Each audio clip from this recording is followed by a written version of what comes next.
pessoal, tudo bem? Olha aí, mais uma aula, meu primeiro concurso, minha primeira prova discursiva e hoje nós vamos falar sobre a estrutura da sentença. Veja, você já entendeu em linhas gerais o que é uma prova discursiva, por que ela é importante, questões técnicas, questões práticas bem pontuais, letra, cuidado com letra, cuidado com parágrafo, cuidado com erro, como é que você vai lidar com tudo isso.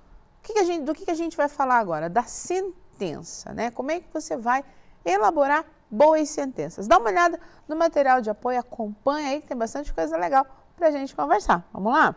Então, nós estamos pensando agora na elaboração de sentenças, porque para você fazer o texto, você vai precisar, primeiro, fazer a seleção das palavras, né?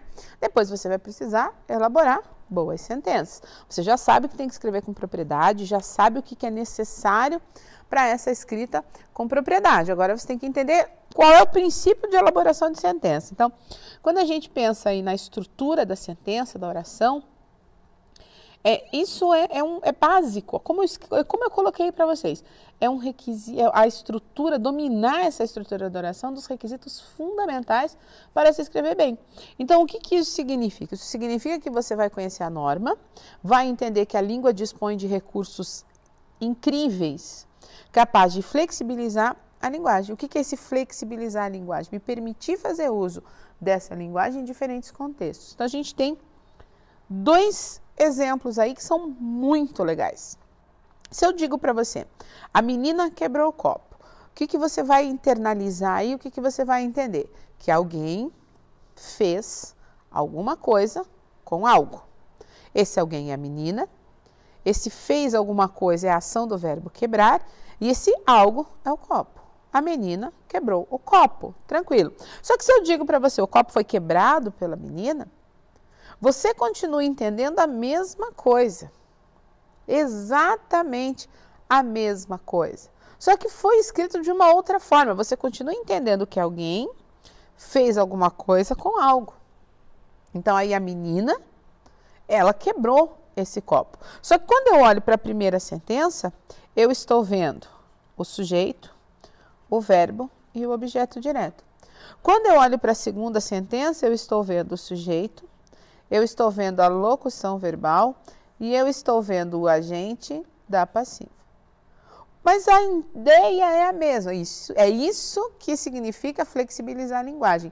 Eu tenho outros termos, eu tenho uma estrutura sintática diferente, mas eu tenho o mesmo significado, tenho o mesmo sentido. Então, a linguagem, ela se permite flexibilizar e aí eu posso optar. Aqui eu tenho voz ativa, aqui eu tenho voz passiva. O que muda pensando em significado? Nada. O que muda pensando em intencionalidade? Muita coisa.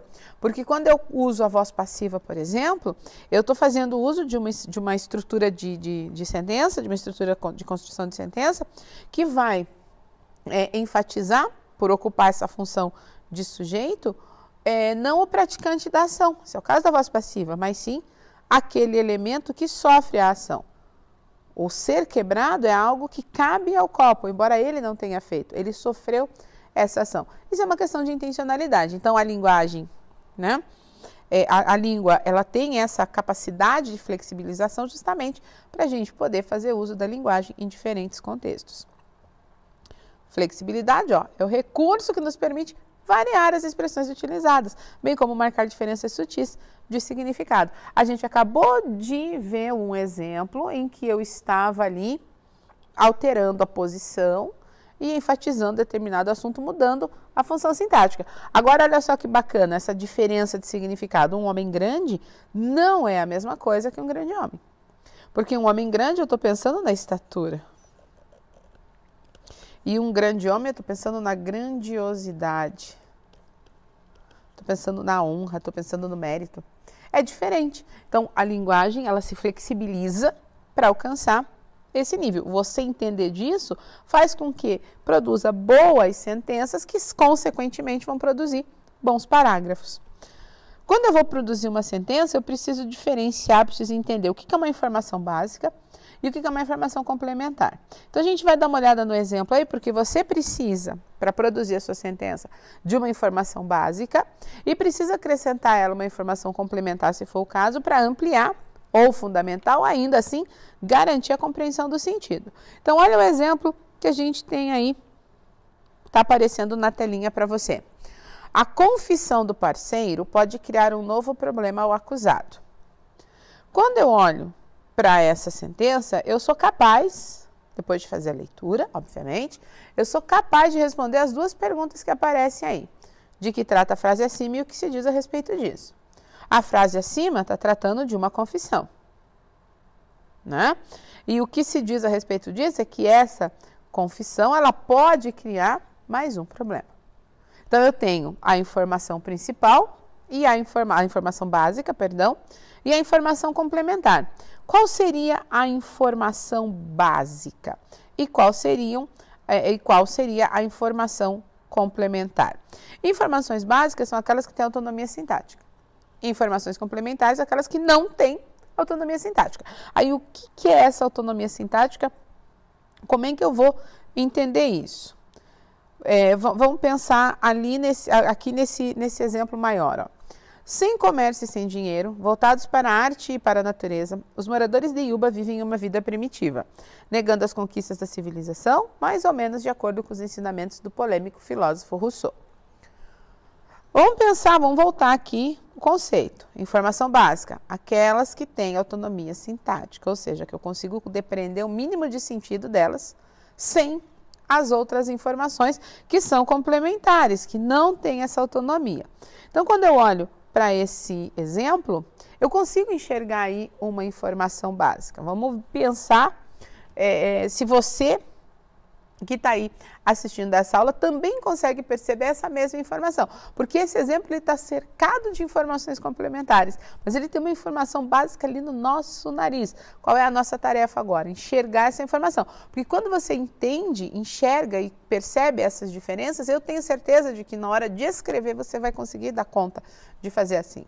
Então, o que seria aí nesse processo? Opa, vamos voltar lá.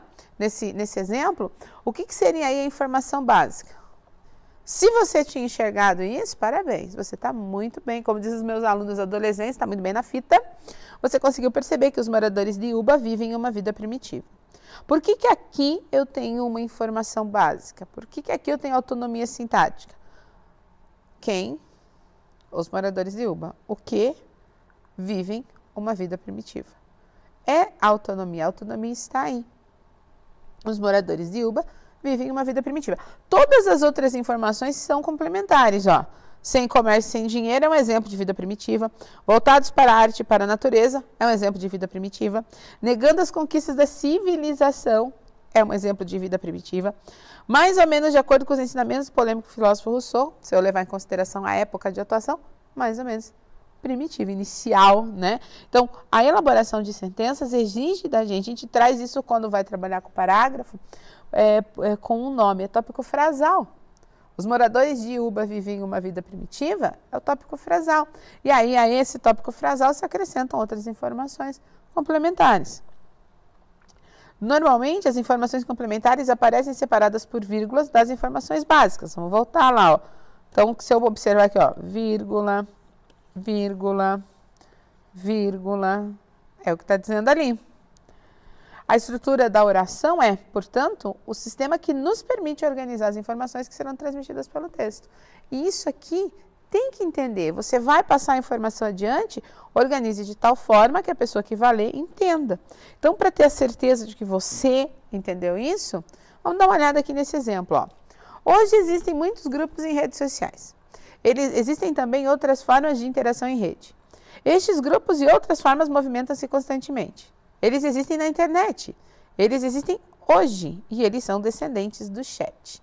São informações que foram sendo acrescidas ali, obviamente. Eu não vou fazer um parágrafo com essas informações, não, pelo menos escritas da forma como estão, porque está cheio de repetição, você já deve ter percebido isso. E se eu quero elaborar uma boa sentença, eu tenho que pegar a minha informação principal e acrescer a ela as informações secundárias. Então, vamos dar uma olhada como é que ficou. Ó. Descendentes dos chats, informação complementar.